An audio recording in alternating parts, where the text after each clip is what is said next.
Okay, hi, I'm Shane, and thanks for coming in. And this is Engaging Halloween Displays. So I am a Halloween, a big fan of Halloween displays. A lot of us do it for various reasons, which we'll cover in a little bit. But a little bit about me. This is my 6th year with a light show. I've been tinkering with electronics for a long time before I started doing a show. Well over 30 years building PCs and just taking things apart and fixing whatever comes my way. I do spend some time volunteering at the Temecula Children's Museum. They got a lot of hands-on type exhibits there that get a lot of use and abuse, and I'm trying to use X lights and pixels and a few other things to kind of update that. And I'm an avid dumpster diver. I love jumping in the dumpsters in some of those big industrial areas. One of my favorite finds so far was a $900 lab power supply that I'm starting to use now for my bench in my garage. And just yesterday, I brought home an empty server rack. And as soon as we wrap up here today, I'm heading back out to grab another one. So how to create a Halloween display. Change your snowflakes out for spiders, change your singing trees out for singing pumpkins, change your mega tree to a spooky tree, mini trees to tombstones, and sequence some heavy metal music, and you're done. Obviously, there's a little more to it than that. This works for Tom but George, but if you've ever seen his show in person or you saw the full video that he uploaded a year or two ago, you would know that there's some more to it than that. He actually has the trees, or the pumpkins in this case, going back and forth, doing a little bit of banter, telling some jokes, talking to the audience, and it engages them. It makes it a complete show and not just a jukebox. And that's what we're going to talk about today is engaging. I'm going to use that word a lot here, engaging. We just wrapped up the SoCal Mini last week. And that was kind of one of the big overarching themes we had, was how to engage people. So every year I try to get out to see as many displays as I can around Christmas time. And one thing I've always noticed is people are in their cars in the dark, parked, maybe listening to the radio, maybe not. Who knows what they're doing in there? Maybe they're eating dinner, maybe they're playing on their phones, maybe they're getting high, maybe they're doing some other stuff that we don't even want to know about. Who knows? But are they paying attention to the show? Who knows? So Halloween is a great way to create engaging displays. So we'll talk about why setting up a Halloween display. We'll talk about theming. We'll talk about interaction, and we'll talk about just plain having fun. So why Halloween? If anyone recognizes this house, that is Kevin Judd. This was, I think, in 2010, 2015, somewhere or in the early 2010s. He kind of went viral for a big, crazy Halloween display. Was the band, I can't remember the band name of the band, but they did a video in front of his house. I think they used it in a Kia commercial with the gerbils driving the car in front of it or something like that. But this Halloween display, it's up in Riverside, California. It went viral for a little while there. And this is one of the first displays I saw when we moved out here that kind of inspired me to start my own, along with Michelle Cracklow and David Peace, who we'll reference a little bit later as well. So why do Halloween display? One is because Halloween can be anything you want it to be. A lot of the Christmas displays we see kind of get locked into this format of it has to have snowflakes, it has to have a mega tree, it has to have candy canes, has to be this, has to be that, has to be happy, upbeat, has to be whatever, and everything kind of starts falling into like this cookie cutter. They all kind of start to look the same after a while. So that gives us a creative license to do whatever we want. We can do a crazy hospital theme, we can do a island theme, we can do pirates, we can do haunted house, we can do anything we want with Halloween. This is a chance to really differentiate our displays and it's a creative outlet for us. We can do, again, whatever we want to be. If you're a NASCAR fan, you can do a NASCAR haunted house. Why not?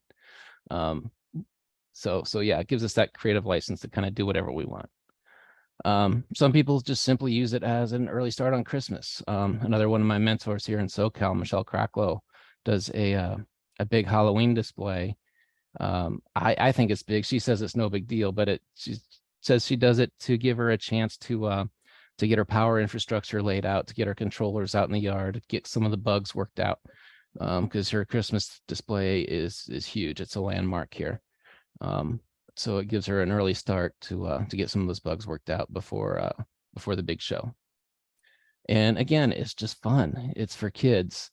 When we started doing this, our kids were like 5 and 7 years old, and we found there's all kinds of stuff for teenagers and audience to do. The commercial haunted houses, some of them are downright scary and they give you nightmares. And there just wasn't a whole lot of family options to do with the kids to get them involved with Halloween. So we wanted to create something that families could bring their kids to, and that the adults would enjoy as well. And Halloween gave us an opportunity to do that. So again, back to the main topic here, engagement. This is a view of behind Bob at my display a couple years ago. And you can see the crowd kind of gathering up there. They're all smiling, they're talking, they're in costumes. They're chasing the bubbles. Fobbles are always a big hit, no matter what you do. But you can see everyone's having fun. There's no parked cars across the street, except my neighbors there, but that's okay. But everyone's out in the street having fun, talking, laughing, chasing bubbles around. It's completely different than Christmas time.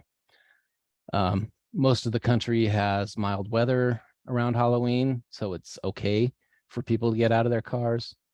And trick-or-treaters, that's kind of who our target audience is for Halloween shows. They're mostly on foot. So we create a display that caters to people walking by. And engagement kind of gives us it's not 100% personalized, but if you've been to a traditional haunted house, like a home haunt or a walkthrough haunt, they take people in small groups and they get individual attention. So it's like the display was built just for me. And that's kind of the experience we want to give to our audience there. And this is a good way to make the fun family memories. I don't know how many people go up to Bob and have their kids, take a picture in front of Bob or in front of the volcano or this or that. And that's really the ultimate reward here, is seeing families happy and making those memories for them. So I want to talk a little bit about theming. One of the things that drives me crazy, I'm in a lot of Halloween Facebook groups, and right now people are going insane because Home Depot was starting to put their Halloween stuff out, and everyone's chasing this Home Depot stuff around. And I see yards around here that'll have like a witch next to a werewolf, next to a ghost, next to a skeleton. They'll have all this crap in their yards. And what do these things have to do with each other? Absolutely nothing. It's just a big melting pot of stuff you bought at the store. And that's okay for some people, again, but let's put a little effort into it. We decided to go with a theme next about 6 years ago, and we came up with Wolf Creek Cemetery. And we had to purge a lot of stuff. We got rid of a lot of stuff that it was kind of painful, stuff that I liked, but it just didn't fit with what we were doing. So, and again, 2 years ago, we switched from the cemetery theme to an island theme, and we had to get rid of a lot of the tombstones, a lot of the creepy, cemetery things, the columns. We put a lot of effort into building those things ourselves. Those are all handmade props. And it kind of hurt to let them go, but it just didn't fit with what we were doing. And we did low on space. So we found, fortunately, good homes for all of them here. And they're out doing their thing again this year at other places. So we got a solid theme, and it creates this environment that engages people and brings them in. It gives them things to look at.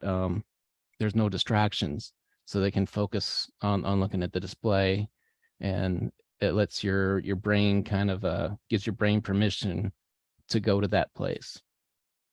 So that's why we do themes. And again, a theme can be anything you want it to be. The Stranger Things was a big viral hit a year or two ago with the floating Max there. There's a big haunted mansion theme. Whole cul-de-sac got together and did this whole big haunted mansion theme, and they were consistent across the board. The colors, the style, everything was consistent. So it lets you, again, get engaged and let your mind wander and kind of accept that you're in this new place. So theming, very important. Decide on one, decide what you want it to be, create some rules, and stick with it, and try to avoid anything that doesn't belong. Interaction is the fun part, I think. Xlights and FPP is an amazing platform that lets us add sensors and triggers and effects and all kinds of things we can do with it. I'm not going to get into the technical stuff here because that's for another day. We can spend hours and hours talking about all that. But if you can dream it and you don't know how, hit up the Facebook or the Zoom room, and there's someone there that knows how to do it and make it happen. One of my favorite things is our volcano. After it goes off, a lot of people will walk up to it and take pictures with their kids. And then there's a spot on the last chapter where there's a big chee-hoo, and the volcano goes off unexpectedly. No one expects it coming. And it's right when kids are standing in front of it and they get soaked and wet, and everyone runs and screams. It's our little last minute jump scare. Kind of like in a horror movie when the killer comes back to life at the end of the movie. You don't expect it, and it's a little surprise. So and one of the things we're going to do this year is hook up a remote control to it so it can control it manually. So that's going to be fun. Animatronics are another way to get people's attention. Any kind of motion, especially mechanical motion. People have seen blinky lights before, but moving skeletons you don't see quite as often. So animatronics are always fun. Music through speakers. Again, there's no cars parked across the road. People are walking by the display. So I put the FM transmitter away, and we only have music through the speakers. I use a big PA system, but a boombox works. Whatever you have on hand, it's easy to do. A walkthrough or tunnel are good ways to get people involved or even immersed in your displays. Sidewalk tunnels are fun. You can sequence those. We have an amazing static display a couple blocks away from here. They were a light fight contender way in the early seasons, like season 2 or 3, I think. The Smith family is amazing static display, and they got a path that you can walk through with arches and little scenes towards the back, and just all kinds of little things to see. It's and it's amazing. You can actually really immerse yourself in this display, literally walk through the middle of it. I know it's a little tricky with some of our displays, but if there's a way to make that happen, that's always fun. Extending beyond the fence. So this is a trick I used. So we have a fence to keep people out of the display, actually, because of course we got a lot of stuff going on. But the spooky tree has these little branches that come out. They're like look like fingers, and they kind of reach out beyond the fence. So it gives people walking by the illusion that just because this fence here doesn't mean you're safe. You're still part of this display. So so that's always kind of fun. We have glowing fog machines that spit fog out into the street and sidewalk, and even some moving headlights or some projector lights, those little fire and ice Halloween lights that project onto the sidewalk or out into the street. And again, that brings people into the display. Even though it's fenced off, it still makes people walking by feel like they're part of the display and they're engaged.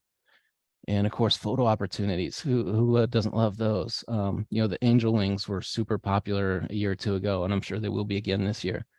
That's a good way to get people out of their cars. Come press the button, come do this, come do that, take a picture. So those are some ways to get people engaged and to interact with your display.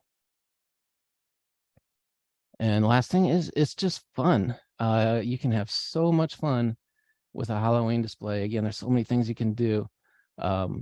We included a storyline in ours. We spent probably 2 to 3 months developing a story that it's only 5-6 minutes at most. We spent months writing and developing this, perfecting it, going back and forth. I had my dad help. I had proofreaders and everything. And then Chat GPT came out, and I put in a prompt, and it wrote almost exactly the same story that we had. I kicked it out in 30 seconds. So there's no reason you can't add a storyline. You don't actually have to tell the story, but you can use some of the details in it. There's a haunter called Hollywood Haunter. They had a big YouTube channel.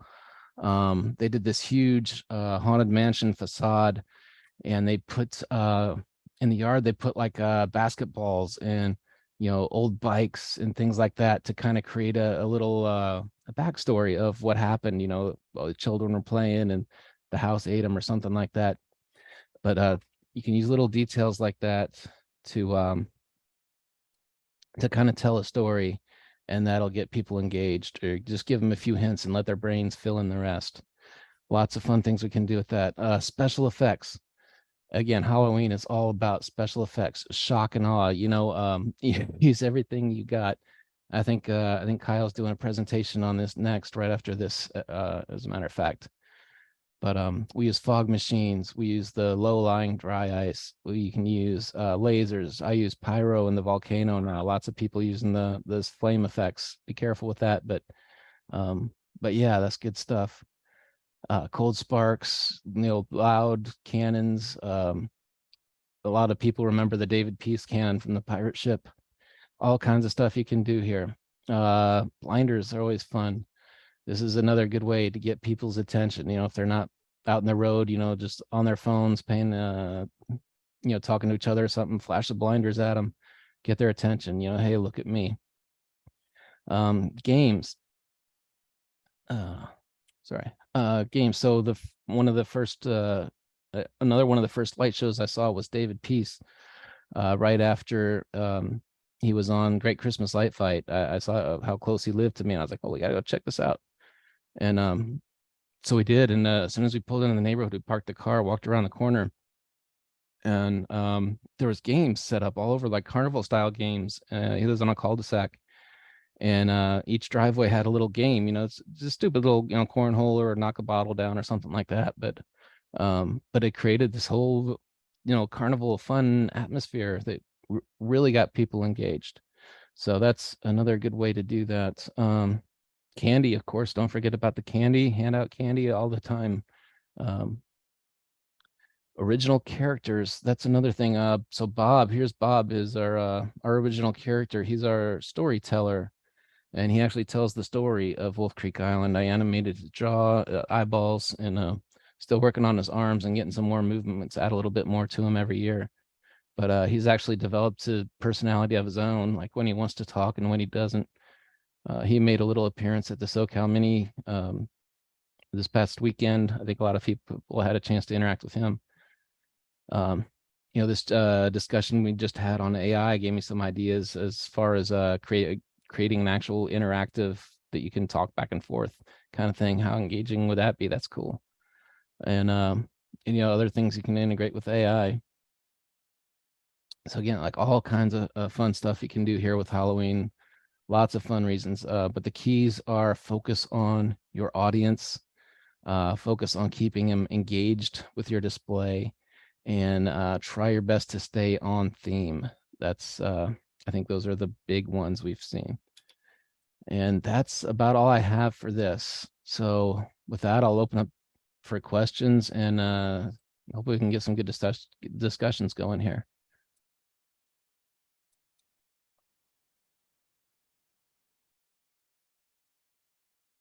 Do you have pictures? I saw a couple of cool props in there, like number one, the tree with the faces or the skulls on it, and then the volcano. Maybe talk about how you built those, because you said you do a lot of DIY stuff or DIY. Yeah.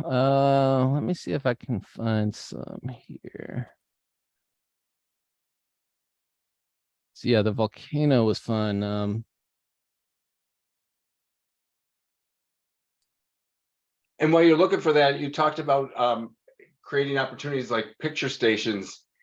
Do you do you see that as the one night, just Halloween night for picture stations, or would you leave something out the week leading up to it for people just to walk up to it and do pictures? Because it's tough. Like I don't know that I would want to leave the wings just out there all the time, but ideally, yeah, on Halloween night. But what about the days leading up? Yeah, that's a good question. A lot of people ask when to start for Halloween because it's only one day. Um, and that's going to vary between your schedule, your audience, your neighborhood. I don't think there's a hard rule set on that. Me personally, I start setting up September, like Labor Day weekend, and we have our first show mid-October. Okay. Um, so this year it'll be we do Fridays and Saturdays for 3 weeks leading up to Halloween. And yeah, we only do the big shows on Fridays and Saturdays. And during the week, we bring in the fog machines, bring in the speakers, bring everything else in. We do run a light show with the FM transmitter so people can drive by and look at the lights. Um, but we only go out all out on the weekends. Okay. And That's cool. yeah. And Michelle Cracklow down the street, I know she does her first show a week before Halloween and she just runs the whole week straight. So again, it varies from people to people and situation to situation. I run all of October, but I don't get much traffic even when I've been on the news before. But I usually just save the smoke machines for the actual night of. So it's interesting that you actually do it on the weekends. Yeah. So yeah, this is Wolf Creek Island. So we got that island theme. I had palm trees in the middle of the yard, so we just kind of went with that. So they're the palm trees are real. We had GE create some palm tree lights. We got a tiki bar. We got a big crate of pineapples. We got a hula dancer, a surfer guy, a guy alcoholic right there, and of course the volcano. Just different lighting. Again, this is the blinders on.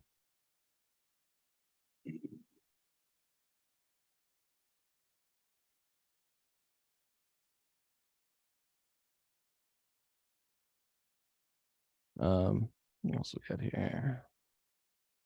So this is another house down the street from us. They're the Pirate House. So they got a lot of Home Depot props, but they kind of fit, they're not just thrown there randomly. And that's okay. But you can see he stays somewhat on theme. So Bob loves in and out. So speaking of Bob, there was a question from John. He said, how did you animate the mouth on the skeleton? I have a skeleton, his mouth moves, but it's rather stiff. Okay, yeah, let's see if I have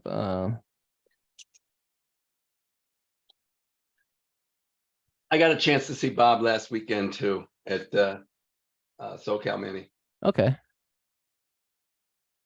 Let's see if I have a picture of him with his head opened up. Yeah, here we go. So inside his head is just a servo. That's it. And there's a little wire that goes through there and connects to his jaw. And then this was the old Raspberry Pi that powered the eyeballs. Those are LCD screens.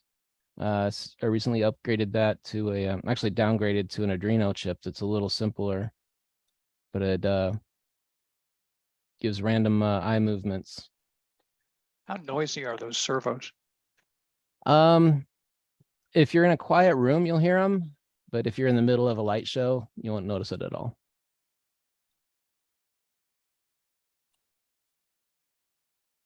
And I knew absolutely nothing about animatronics. This is something I just decided I was gonna do, and kind of went and started tinkering with it, and got it figured out eventually. And then to program it in X-Lights, you just use the lyric track, and you can sync to lyric tracks. Where is it?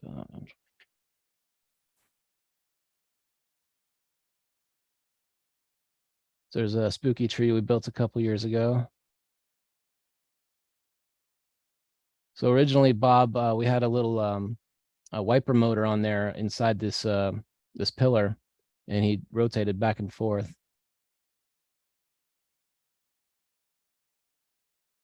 This is a fiber optic thing I made with styrofoam. Ran some fiber optics through it. I used a laser cutter to kind of pop the holes in it. Wow. And fed them through. That turned out really good. These tombstones were all made out of styrofoam. We got 24 pumpkins. They're all, most of them are just out of the bin. A couple we carved ourselves. We stuck a pixel, the little thing with the 3 LEDs in each one of them. So they're all synced as well. Yeah, this is this cemetery theme we had a couple years ago. We had the fog geysers going. Those are cool. So talk about the green tree there. How did you make that? Spooky tree, yes. I'm pretty sure I have some behind the scenes picture here as well of that. Let's see. Sorry, these aren't really sorted very well.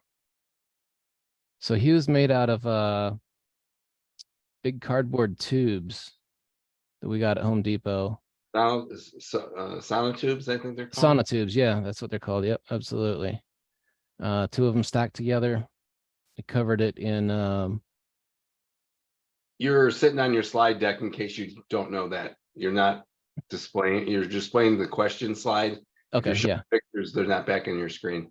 Okay, yeah. Sorry, I got some personal pictures in here too. No, So no, that's fine. I just didn't know if you knew.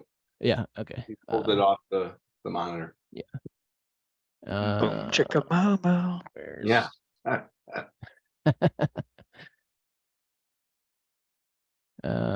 Okay, yeah, I don't have them here, but I think on one of my Facebook pages, I know I did a behind the scenes spooky tree.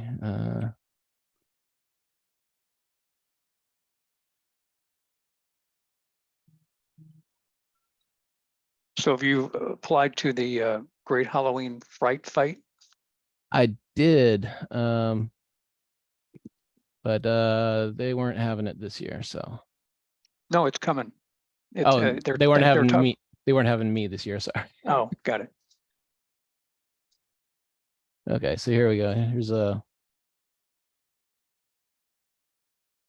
Oh, all right. So that's what it is. So we marked where the skulls were going to go. These are milk jug skulls that we molded out of cut up milk jugs, and we just kind of filled in the rest with the spray foam. Uh-huh. I put some silver spray paint there to give it a little more reflectivity. Yeah. And then just popped these skulls in. It's a dry paintbrush. We just put some black paint on like a paper towel and just kind of rub it in while it's still wet to give it a little weathered effect. You can see there's holes right there for each of the lights. That's awesome. Yeah. Great. Yeah, so that was a fun DIY build. Hey Shane, this is Vito from SoCal. Hey, Vito. Can you go back? Can you go back on the servo on the giant skeleton? Like what size you use, or can you show like what part or link to the part, the servo and all that stuff? Yeah, it was just a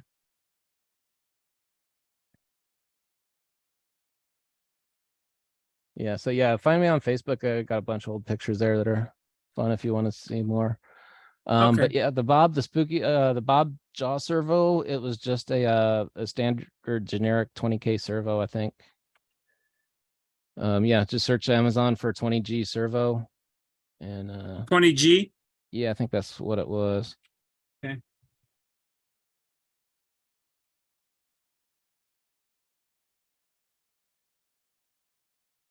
Yeah, that's all it is. Okay, cool. Take your pick. They're all the same. I think the Experience Lights has a couple on their side as well. Oh, okay.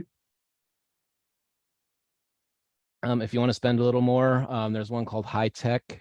So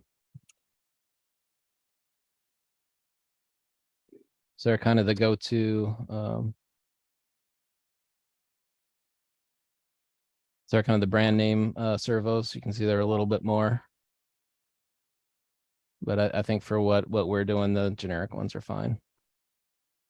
And how do you keep them dry? You put them in a case at all, or the water won't get there back there? They do make waterproof servos if you get a lot of rain. The ones I have are not waterproof. They're inside the skull. So they got a little bit of protection there. But yeah, whenever it rains, we shut down and put a cover over Bob. Got it. We call it his ghost costume. So yeah, we've had to do that before a couple of times. Don't like to do it, but I say it never rains in San Diego. yeah, we learned that. We learned all about that the other day, didn't What we? about 2 weeks ago? Yeah. Yeah, that is not true. Where did you learn to configure the servo or the relays so that it could be triggered at the right time? It's all done in X-Lights. I use the Pixel to Servos board from Experience Lights and sequence everything in the in X-Lights. This is a little fun thing we did for our Christmas display. 3D printed the tiki drummers from the tiki room at Disneyland. There was a big tutorial online. We found how to do that. Do you guys on the Pixel 2 servos board, you guys have a how-to get that going in X-Lights? Lee Linquist did a good video on it on YouTube. He Okay. tells exactly how to set it up. It's on the Perfect. Experience Lights website under, I think, the resources. All right, cool. So yeah, we finished a little early. I think I can give you guys a little surprise if you want. Not too many people have seen this, but we're trying to so we've been trying to create convert this Halloween display to Christmas, because the number one question we get is what do you guys do for Christmas? And what's this doing?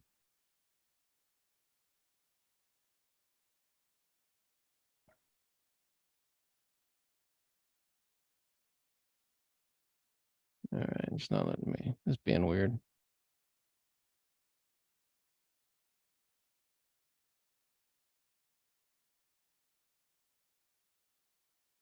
Why is it not letting me switch accounts?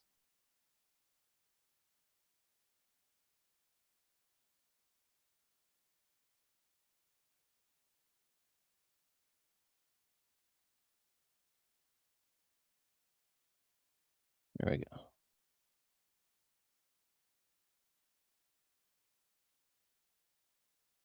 Okay.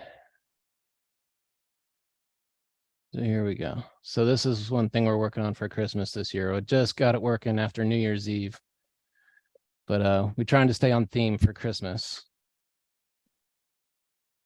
So I call this the Snowcano.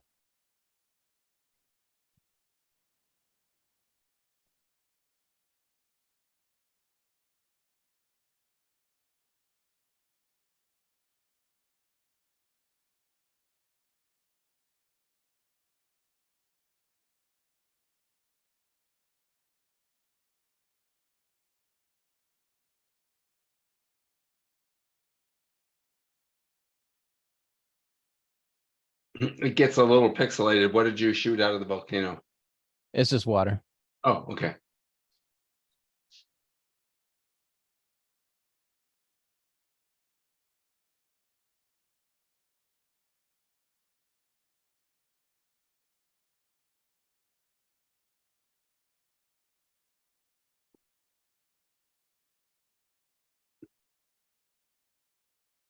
Oh, bubble. Snow Oh, machine. Snow machine. Okay. Yeah. Sorry. Another video is probably kind of crappy coming through Zoom. Where do you store all this stuff? Most of it's in the backyard.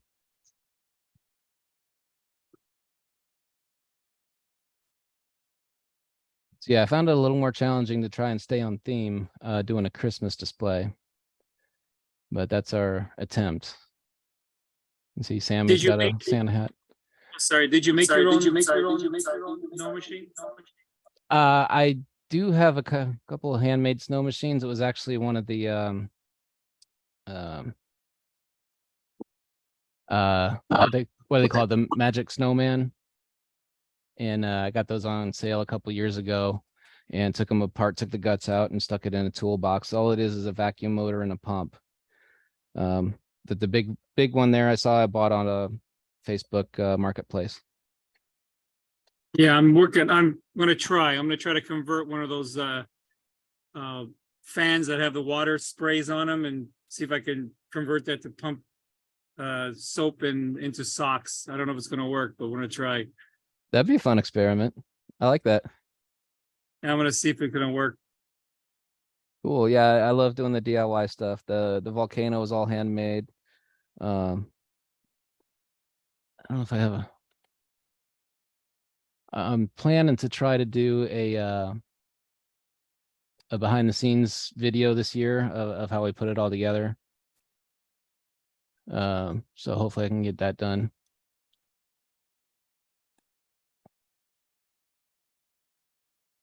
We still have a few minutes if you want, if you have time, if you have it available, if you want to fire up X-Lights with Bob's lyric track in it, and you can just show that real quick. Somebody had that question of how you did it. Okay, yeah, we can I do don't know if that. you have it handy, but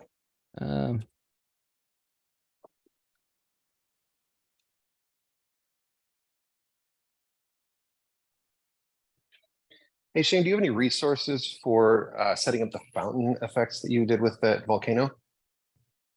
I think I can show that on X-Lights as well.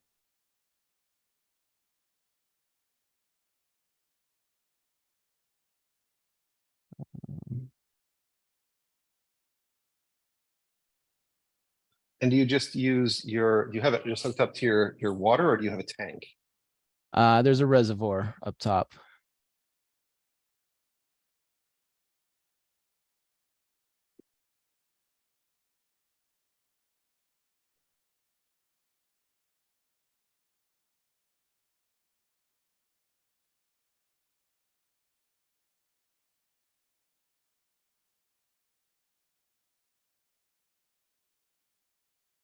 My computer's being weird here.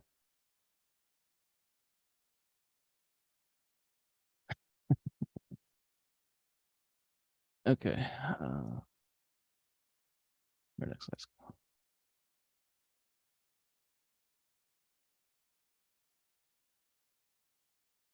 We're just kind of drifting really slow here.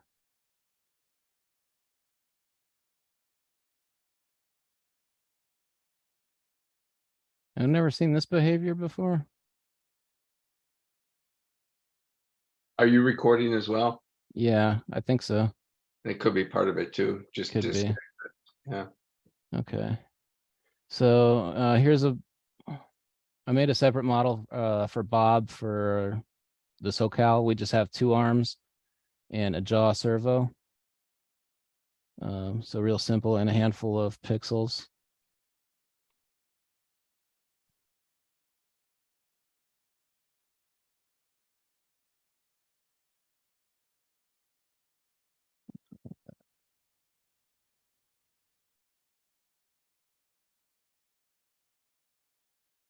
Maybe it's wrong.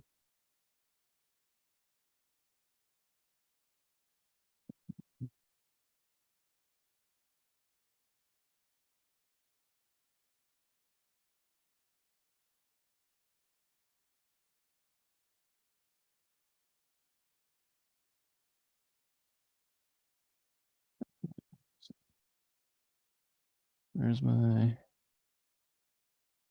let's preview? No, anyways, so yeah, the jaw servo right here. So I just use the servo effect, drag it down there and click use timing track.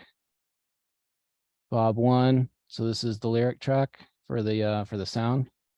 Welcome to the Southern California Mini, where there is oh so much to do. What? Skeletons like Christmas too. So yeah, it's just that simple. Drag the servo down, use timing track, and sync it to your lyrics. Xlights does all the rest. So that's all there is to it. The layout. You probably could have used the skull model. I used jaw servo. You just use the DMX servo model. And then you configure and the configure is one channel for most are going to be one channel 8-bit servos. You can set limits on there, the range of motion, different ways of movement. Now this is a lot of this is just visual. You set a static image that doesn't move, a motion image that does move. That's the bottom jaw, and that's it. It couldn't be simpler. And I think, as I mentioned,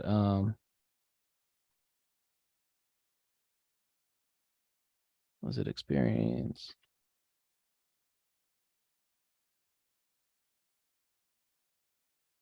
Experiencelights.com, resources, videos, sequencing. And yeah, right here. So Lee did an excellent video of how to get the skull moving and talking.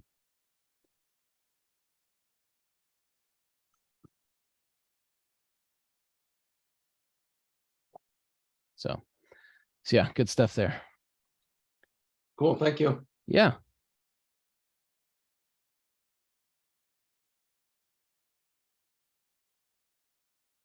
Anybody else have any other questions? Anybody built anything cool that they want to show off?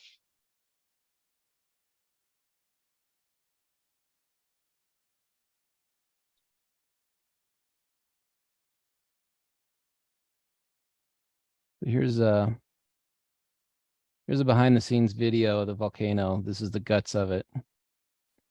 So up top here, there's a reservoir that has the pumps. Oh, that's cool. Yep. Is that a standing desk that you converted That's a standing desk. Yep. to? So one of the problems with adding the fire machines was keeping them dry, because there's a lot of violent water movement going on up here. And you can't see it here, but there's a hinge. I don't know if the other video had it or not. Maybe not, but yeah, there's a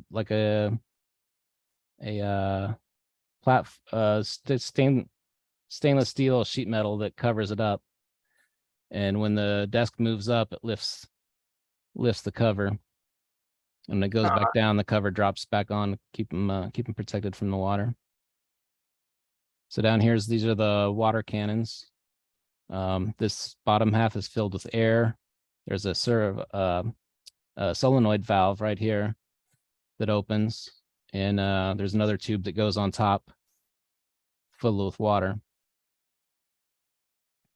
And I pump about 80 to 90 psi of air pressure into these tanks. And they're just made of 4-inch PVC.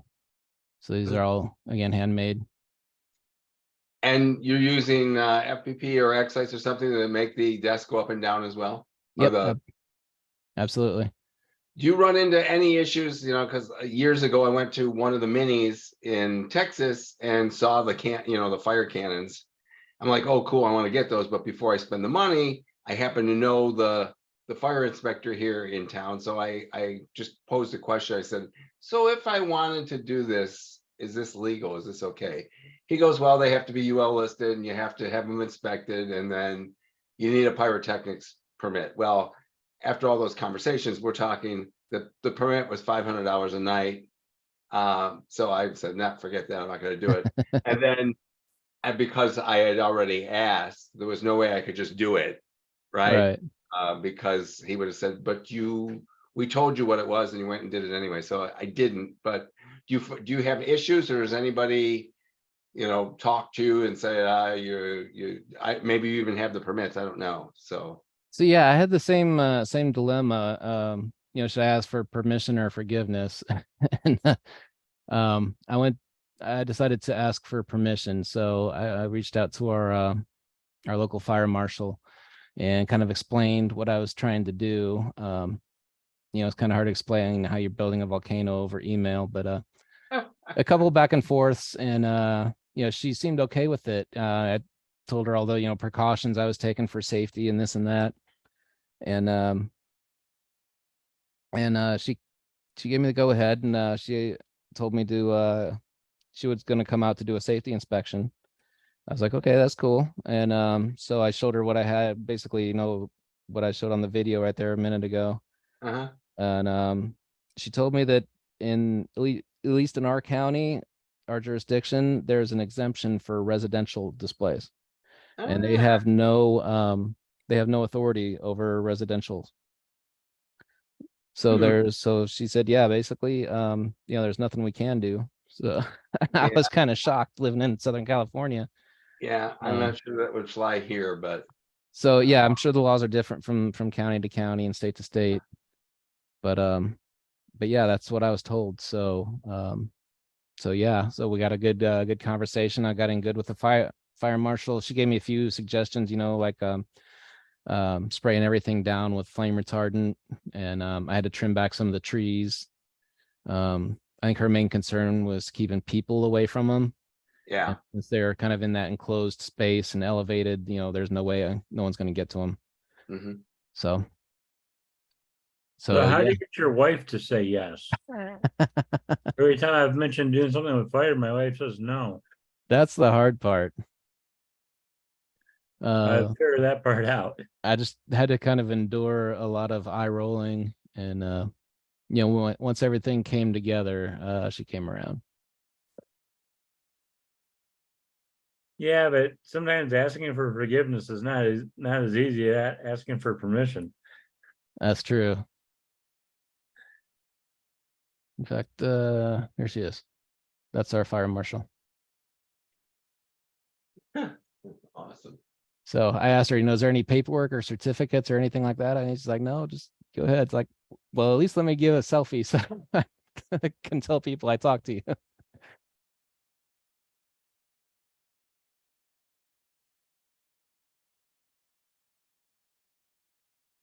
The one thing I need to do that I forgot to do last year was wire in an emergency cutoff switch. So we did have an incident where that little flap didn't open all the way, and flames started going off while I was still inside the volcano. Fortunately, the flame retardant did its job, and we didn't have any major issues. But I kind of saw it happen. I tried to fumble with my phone real quick to get FPP up so I could stop the sequence, but it wasn't fast enough. So I'm going to be wiring in an emergency cutoff switch this year. And those cannons what are those, the little ones that take the little canisters, or what are they? The flamethrowers, Yeah. they're propane. Oh, they're propane. Okay. Yeah. I see a lot of people change them every 5 minutes. Exactly. Yeah. I've seen a lot of people use the ones with the starter fluid, and they just look really janky to me. I didn't trust them. So I spent a little bit more. I went with these got like a solid build to them. It's like Moana FX, I think, or something like that from AliExpress. Moana. Something like a MONA or something like that. Yeah, well, I think it's been 10 years ish, 9 years since I asked. So maybe it's a different fire marshal. And of course, I would only do it maybe that night and while I'm around. Obviously, I wouldn't want it shooting flame. So when you mounted the servo there, did you use a bracket, or did you just glue it and build some sort of a structure to glue it? So it's just a big glob of hot glue and stuck it on there. That's it. A lot of this stuff it's DIY, it's trial and error, right? It is. You just keep going at it until you get the right design, and then hopefully take notes. So when we do events like this, that you say, oh yeah, this is how you did it. Or if you came up with something really creative, do the behind the scenes video or take notes, because this is a learning experience and this is how you learn to do stuff by sharing with everybody else. Yep. Yep, and I do intend on sharing a lot of this. I wanted to keep some of it under wraps for now, but yeah, I think this year we'll do a behind the scenes video and get into detail of everything we've done. So that's my wife painting the tiki drummers with UV reactive paint. Could Hey you Shane, on elaborate? the, I'm sorry, on the skeleton, does his jaw, did you have to cut his mouth and jaw, or does his jaw move? I haven't opened my box yet. No, that was just a Home Depot skeleton. It had a flexible jaw. It was already hinged. Got it. Okay. So yeah, just had to connect a little piece of wire to I was gonna ask, could you elaborate on your milk jug skulls and how you made those? so those were yeah, that was a pain in the ass. My wife actually did those. It's just like what it says. We'd take a plastic skull and a heat gun and some heavy gloves. Get a yeah, you got to mount the plastic skull on like a stand or something, and take the heat gun to it, form it, and then spray it with a little bit of water to cool it off and hold the shape. There's some YouTube videos out there on how to do it, because I actually found them too. The same thing. Yeah, I just chose not to do it for the same reasons that Shane said. It's just a pain in it's PETA. It's a pain in the butt. And I have a very narrow attention span, so it is a lot of work. Yeah. So when we did the skulls for the volcano, I came up with a vacuum forming rig that made it a lot easier. So, and I'll share this video, a link to this video if anyone wants. How does one come up with a vacuum forming rig? Does one just have one? Where did you get that? Where'd you build it? It's built. So that's an old toaster oven. So you sandwich the it's a piece of No PET way. plastic.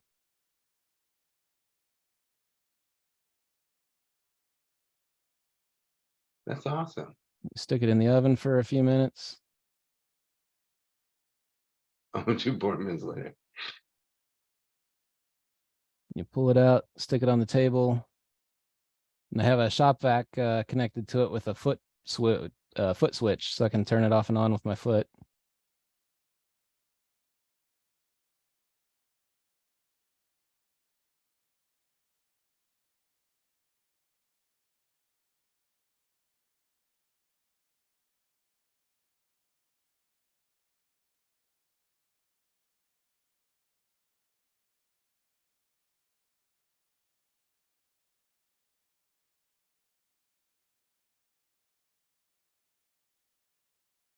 That's awesome. That is the ultimate DIY. Yep. Building your own vacuum form.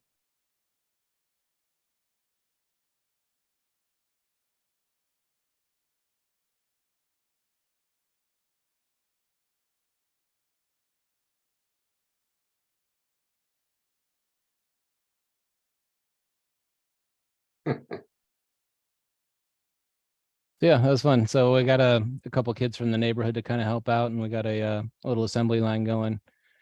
We were able to turn out about 100 skulls in a couple hours. That's awesome. Yeah. Anything else? I think we're almost at time. Yeah, we're about almost at 5-minute mark. Or 5 minutes less or less. Okay. Well, I'll just close with embrace Halloween. There's the X-Lights platform allows us to do so much. I think so many people just barely scratch the surface of what it can do as far as interactivity, and with AI coming out, that it expands our canvas to so much we can do. So yeah, pick a theme and let your imagination run wild. And if you're stuck on how to do something, don't let that hold you up or hold you back, because there's plenty of people here that can help you get to that place and make it happen. So yeah, go out and build something cool, something that no one's ever seen before, and show us what you got. And thank you everyone for coming. I appreciate you guys, and we'll see you in Halloween. All righty, thank you very much. And just so you know, in the chat, I put the link for the discount codes from the vendors, just reminding everybody that they're available. So the link is in the chat. I'm going to be stopping the recording now. Thank you. Thank you. Gert, the ultrasonic misters are really only good for extremely small effects. They really wouldn't be good for anything on the scale of a display. I used patio misters for the volcano. What's a patio mister?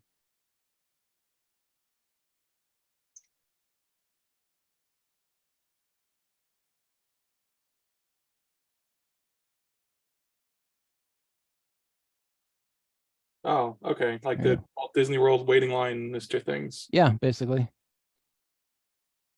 Yeah, just get a 12 volt pump. I can do was it a Yeah, I've never known that's what they were called, those patio misters yeah. before. Most of them hook directly to